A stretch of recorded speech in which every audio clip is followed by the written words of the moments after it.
Paano ba lagyan ng photo control switch ang ilaw natin sa labas? So ito yung photo control switch. Ito yung black and white. Ay supplyan natin to ng 220 volts. At ito naman yung red, ito yung return ng papuntang ilaw. So ito yung supply natin na 220 volts at ito naman yung sa ilaw natin. Ito yung black and white.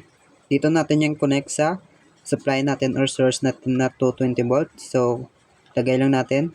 Kahit magbalik tama yan ay okay lang.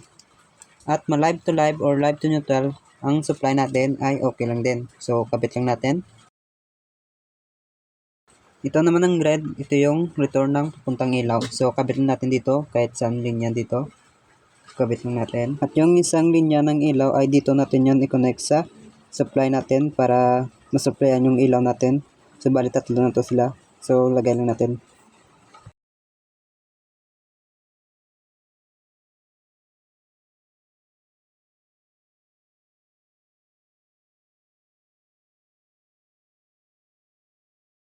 Next, lagyan na natin ng electrical tape ang ating connection para safe.